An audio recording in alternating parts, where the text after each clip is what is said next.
La cachetada resonó como un disparo en medio del salón, y por un segundo todos quedamos congelados. Mi esposa cayó al suelo con un grito ahogado. Su velo plateado, el mismo que usó nuestra hija para caminar al altar, se manchó con la copa de vino tinto que alguien había derramado minutos antes. Todos miraban. Nadie se movía.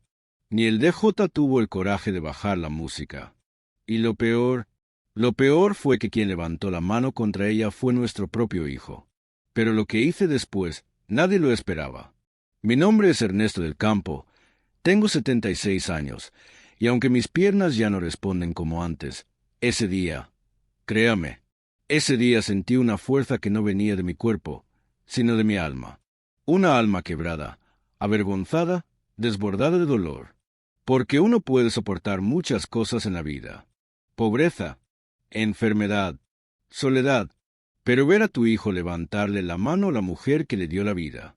Eso es algo que ningún hombre debería presenciar. Antes de empezar, ya suscríbete al canal y déjame en los comentarios desde qué ciudad estás escuchando esta historia. Lo que ocurrió al final de ese día, te aseguro, no solo me cambió para siempre a mí, sino a toda mi familia. Y te adelanto algo, nadie lo vio venir. Todo empezó horas antes, cuando el sol todavía brillaba sobre la terraza del salón de eventos Los Álamos. Nuestra hija menor, Carolina, se casaba con el amor de su vida, Martín. Un muchacho sencillo, de familia obrera, pero con los valores bien puestos. Yo no sé si ustedes tienen hijas, pero cuando una hija se casa, uno siente que le arrancan un pedazo del alma y se lo entregan a otro hombre. No es fácil, pero si el hombre es bueno, uno respira tranquilo. Y Martín lo era, o al menos eso creíamos. Habíamos preparado todo con amor. Mi esposa, Graciela, se encargó de cada detalle, las flores, los centros de mesa, hasta la música que sonaría cuando Carolina diera el primer paso hacia el altar. Y yo solo la miraba a ella, a mi niña, con ese vestido blanco, sonriendo nerviosa, como cuando era chiquita y la dejábamos sola el primer día de clases. Se veía hermosa. Mi hijo, Luis, era el padrino, el mayor de nuestros 3 hijos. Un hombre exitoso, de traje caro, con esos relojes que cuestan más que un coche. Siempre fue el orgullo de la familia, aunque con los años ese orgullo se fue mezclando con miedo. Sí, miedo, porque Luis tenía un carácter que no heredó ni de mí ni de su madre. Era explosivo, impulsivo, y cuando algo no salía como él quería, perdía el control. Ya lo habíamos visto gritarle su esposa en reuniones familiares. Ya lo habíamos visto romper vasos en la mesa cuando se enojaba. Pero nunca pensamos que se atrevería a tanto. Durante la ceremonia todo fue perfecto. Carolina lloró, Martín temblaba de emoción, y Graciela no paraba de secarse las lágrimas con un pañuelo bordado por su abuela. Todo parecía sacado de una película. Pero después llegó el momento del brindis. Y ahí, todo cambió. Graciela tomó el micrófono para decir unas palabras. Con su voz suave, agradeció a los invitados, habló del amor, de la familia, de lo feliz que estaba por ver a su hija comenzar una nueva etapa. Pero cometió un error. Uno pequeño, casi insignificante. Se olvidó de mencionar a Luis en su discurso. No fue intencional. Estaba nerviosa, emocionada. Yo la conozco. Sé que no lo hizo por maldad. Pero Luis lo tomó como una ofensa personal. Se levantó de su mesa. Cruzó el salón con pasos duros, haciendo retumbar el suelo. Y sin decir una sola palabra, le dio una bofetada a su madre. El sonido seco de la mano contra la mejilla rebotó en las paredes como un eco maldito. Los invitados se quedaron sin aliento. La música siguió sonando, absurda, fuera de lugar. Graciela cayó de rodillas, con la mirada perdida. Y yo sentí como algo dentro de mí se rompía. Si estás sintiendo lo que yo sentí ese día, no te vayas todavía, porque lo que hice después no fue por rabia, no fue por orgullo, fue por justicia. Y esa justicia cambió el destino de mi familia para siempre. Yo no recuerdo haberme levantado. Solo sé que, cuando me di cuenta, ya estaba caminando hacia él. Mis piernas, que a veces duelen solo de levantarme en la cama, se movieron solas. Mi espalda, que cruje con cada paso, parecía no existir. Era como si el dolor, la humillación, el fuego que me ardía por dentro, me empujaran. Luis seguía ahí, con la mano temblando aún en el aire, mirando a su madre en el suelo como si fuera una extraña, una mujer cualquiera. Y eso fue lo que más me dolió. ¿Qué hiciste, Luis? Le grité, con una voz que ni yo reconocí. No contestó, no pidió perdón. Solo me miró como si yo fuera un obstáculo más en su camino. Pero yo no era un obstáculo. Yo era su padre. Me acerqué despacio. La gente abría paso. Nadie decía nada. Algunos tenían los teléfonos en la mano, pero nadie grababa. Era como si el tiempo se hubiera detenido. Y entonces, sin pensarlo, le di una bofetada a él. No por venganza, no con odio, con tristeza. Una tristeza tan grande que dolía más que cualquier golpe. Luis dio un paso atrás, atónito.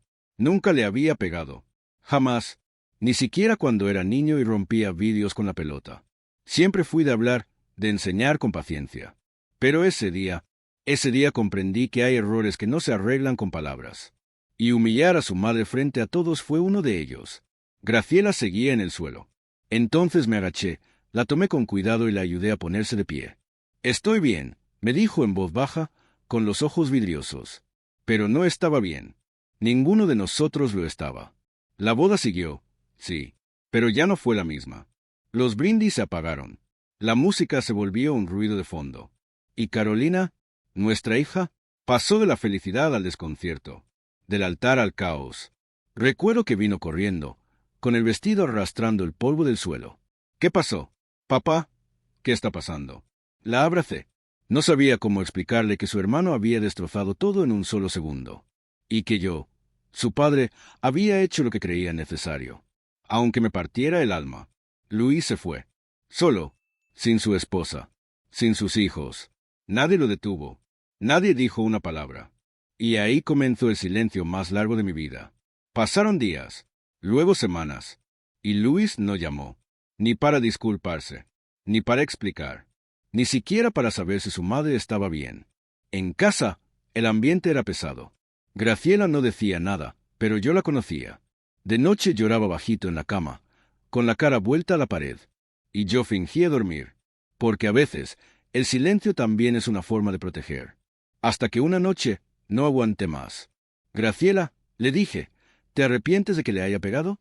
Ella no respondió de inmediato, pero al rato se giró hacia mí, y con voz firme me dijo, «No, de verdad, Ernesto, no por el golpe, sino porque, por primera vez, alguien le puso un límite, aunque fuera su padre». Nos quedamos así, mirándonos en la penumbra del cuarto, con los años pesándonos sobre los hombros. Sabíamos que algo se había quebrado, pero también sabíamos que no podíamos dejarlo así, no por nosotros, sino por nuestros nietos, por la familia. Así que decidí buscarlo. Fui hasta su oficina, en ese edificio moderno lleno de vidrios espejados donde todo el mundo camina como si llevara prisa para salvar el mundo. La secretaria, al verme, torció la boca como si hubiera olido algo desagradable. Pero no me importó. «Vengo a ver a mi hijo», le dije. Luis salió de su despacho con expresión cansada, y cuando me vio, apretó los labios. «Papá, necesitamos hablar, hijo». Entramos a su oficina. Cerró la puerta, y por unos segundos, solo se escuchó el zumbido del aire acondicionado. «¿Qué querés que te diga?» Me soltó de golpe. ¿Qué me equivoqué? ¿Que estoy arrepentido? No, le respondí. Quiero que mires a los ojos a la mujer que te trajo al mundo y le pidas perdón.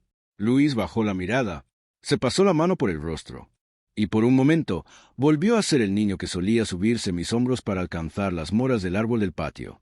«¿No puedo, papá?» «¿Por qué no?» «Porque si lo hago, voy a tener que enfrentar todo lo que soy, y no sé si estoy listo para eso». Sentí un nudo en el pecho. «Hijo», le dije, «no se trata de estar listo. Se trata de hacer lo correcto.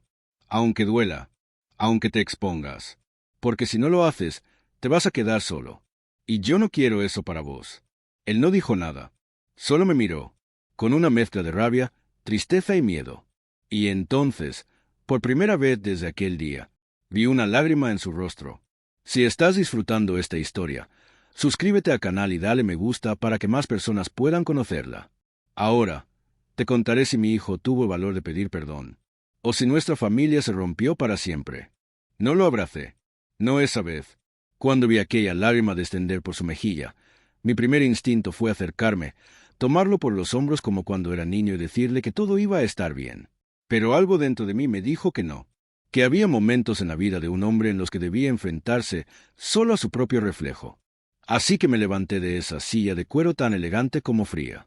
Lo miré, firme pero con ternura, y le dije, tenés que decidir qué clase de hombre quieres ser, Luis.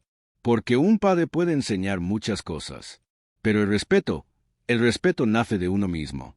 Salí de esa oficina sin mirar atrás, y mientras bajaba por el ascensor, con las manos temblando, no sabía si había hecho lo correcto. Solo sabía que ya no podía cargar solo con el peso de lo que él había hecho. Pasaron 3 semanas. 3 semanas de absoluto silencio. En casa, Graciela había retomado su rutina, pero había perdido la sonrisa. Carolina apenas hablaba del tema, y nuestros otros hijos, Pablo y Luciana, parecían caminar sobre vidrios cada vez que nos visitaban, evitando cualquier conversación que pudiera traer ese nombre de vuelta a la mesa. Hasta que, una tarde, sucedió algo que no esperábamos. Estábamos en el jardín, Graciela podando unas plantas y yo limpiando el filtro del estanque de peces que con tanto cariño habíamos armado cuando nos jubilamos.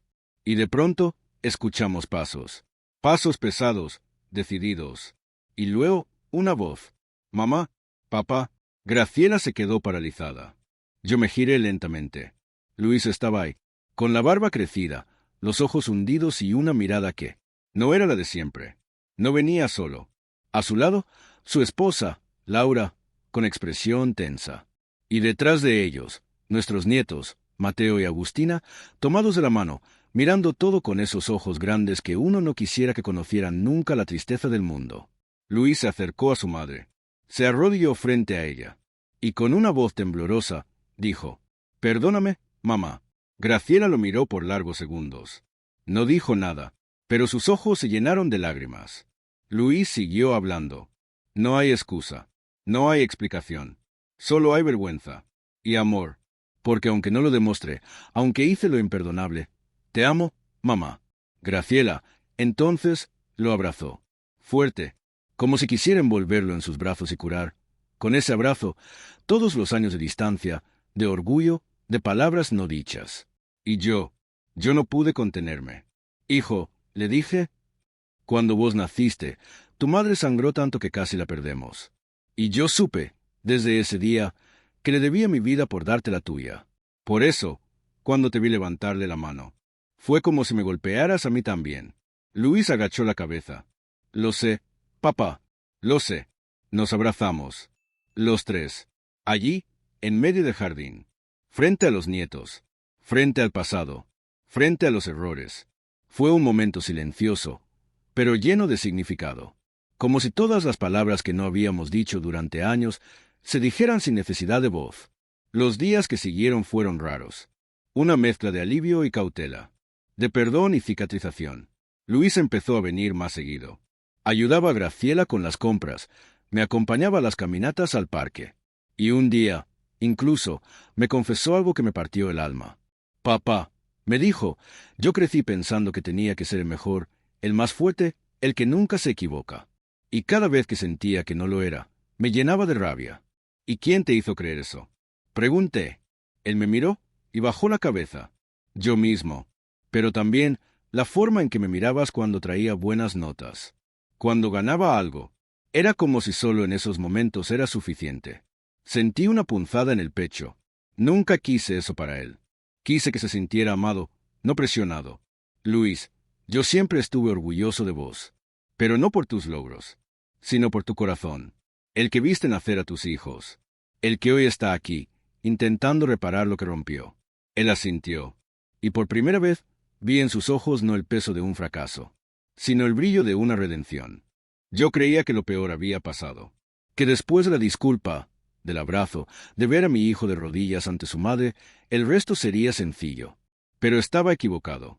A veces el perdón dentro de casa llega antes que el perdón fuera de ella. Y lo que pasó esa noche de la boda no quedó en secreto.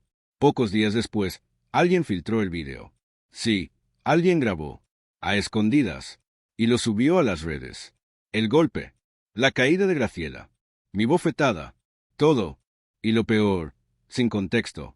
Solo un vídeo frío, sin voz, sin historia detrás. Y en cuestión de horas, se volvió viral. Luis me llamó desesperado. Papá, se está saliendo de control. Intenté calmarlo, pero ya no era solo un problema entre nosotros. Era un escándalo. Lo llamaron del trabajo. Le suspendieron proyectos. Su imagen, esa que tanto había construido, estaba manchada. Y entonces empezó lo más duro. La familia. Primero fue mi cuñado, Gustavo. Un hombre que jamás se metía en nada, hasta que olía sangre. ¿Así que tu hijo le pega a su madre y vos lo defendes? Me ardió la sangre. No respondí, porque aprendí, con los años, que hay batallas que no se ganan con gritos. Después vinieron los primos, los vecinos, los amigos de toda la vida. Opiniones, señalamientos, miradas torcidas en la calle, susurros en el supermercado. Graciela se quebró una noche. Estábamos cenando solos. Ella picaba la ensalada sin hambre y de pronto dejó caer el tenedor. Ya no soporto esta vergüenza, dijo, con la voz rota. Me acerqué, le tomé la mano. Vos no tenés de qué avergonzarte. Pero nos señalan a todos, Ernesto. A mí, a vos, a Carolina. ¿Y qué querés que haga? ¿Que le dé la espalda a nuestro hijo? Silencio. Y entonces ella me miró con una mezcla de dolor y certeza. Quiero que lo pongas frente a toda la familia. Que él mismo dé la cara. Que asuma lo que hizo. Sentí un puñal en el estómago. No por la idea, sino porque sabía que era lo correcto. Organizamos una reunión. En nuestra casa. Solo la familia directa. Hijos, nietos, hermanos, sobrinos. 27 personas sentadas en sillas prestadas, bancas del jardín y hasta los escalones del porche. Luis llegó puntual, con el rostro pálido y los ojos cansados. Yo lo recibí con un apretón de manos. No más, porque ese día él debía hablar solo. Graciela tomó la palabra primero. Les pedimos que estén aquí porque creemos que la familia se construye también con la verdad, dijo, firme. Y porque este no es un asunto privado más. Es una herida abierta que todos vieron. Luis se levantó. Miró a cada uno de los presentes, uno por uno, como quien busca en los ojos ajenos algo de piedad, o tal vez valor. Sé que no merezco ser perdonado, comenzó. Ni siquiera merezco ser escuchado, pero igual quiero hablar. Y entonces contó todo. Su historia, su rabia, su miedo a decepcionar, su incapacidad de controlar lo que sentía, y cómo, en un instante, cruzó una línea de la que no se vuelve. Hubo silencio, luego preguntas, luego lágrimas, y por último, una frase que marcó todo. La dijo mi nieto Mateo, con solo 10 años. ¿Y ahora? ¿Quién va a cuidar a la abuela si vos volvés a enojarte? Fue como un balde de agua helada. Luis lo miró, se arrodilló a su altura, y le dijo, yo, hijo, justamente por eso estoy acá. Porque no quiero que nadie tenga miedo de mí nunca más. Y si alguna vez vuelvo a levantar la voz, vos mismo podés decirme que me calle. Y te juro que voy a escucharte. Mateo asintió. Lo abrazó. Y ahí entendí algo. A veces, el perdón verdadero no nace del arrepentido. Nace del que tiene el valor de creer en la posibilidad de cambio. Después de la reunión, la familia no volvió a ser la misma. No porque se rompiera, sino porque maduró. Carolina, aunque dolida por lo que ocurrió en su boda, volvió a hablarle. Pablo y Luciana dejaron de caminar con cuidado.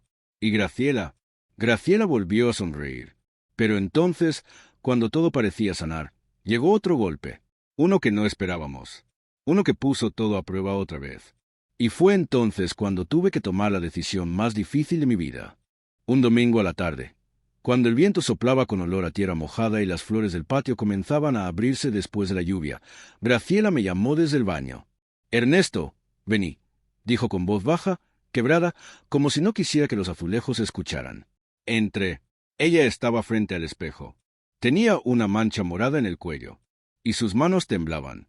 ¿Te golpeaste? Pregunté de inmediato. No. Me miró con los ojos llenos de agua. Salió de nuevo. Yo no entendía. ¿Qué cosa? Y entonces, con voz casi imperceptible, dijo la palabra que nos cayó encima como una lápida. El cáncer. La misma enfermedad que habíamos vencido hacía 10 años. la misma que la dejó sin un pecho, la misma que la hizo dormir durante meses con un pañuelo en la cabeza y el alma en el filo. Volvió, y con ella, volvió el miedo. Esa noche no hablamos. Dormimos de espaldas. Yo lloré en silencio, como un chico que no sabe qué hacer. Porque a veces uno cree que ya vivió suficiente para no tener miedo. Pero no es cierto. Hay cosas que, por más años que pasen, te desarman. El médico fue claro. Era un tumor agresivo. Avanzado. Requiere tratamiento urgente. Radioterapia. Quimioterapia. Tal vez cirugía. Salimos del consultorio en silencio. Nos sentamos en una plaza. La misma donde años atrás la vi tejer escarpines para nuestros nietos. ¿Lo decimos? Pregunté. Sí, pero solo a los chicos. No quiero lástima. Así que los llamamos. A los 4. Vinieron esa misma noche. Graciela habló sin rodeos. Tengo cáncer otra vez. Hubo llanto, abrazos, palabras torpes. Pero quien más me sorprendió fue Luis. Se arrodilló junto a su madre. La tomó de la mano. Y con una convicción que no le había visto nunca, dijo, «Mamá, voy a estar con vos cada día. Cada sesión, cada análisis, cada minuto». Graciela lo miró en silencio. No le dijo nada. Pero esa noche, cuando nos acostamos, me susurró. «¿Te diste cuenta? ¿De qué? Ahora me cuida como prometió». Los meses siguientes fueron una prueba. Graciela perdió el cabello otra vez. Volvieron los vómitos, la fatiga, el sabor metálico en la boca.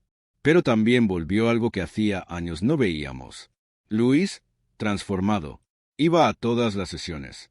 Llevaba a su madre del brazo. Le cocinaba lo que ella podía tolerar. Le leía libros en voz alta. La hacía reír con anécdotas viejas que ella ya conocía de memoria.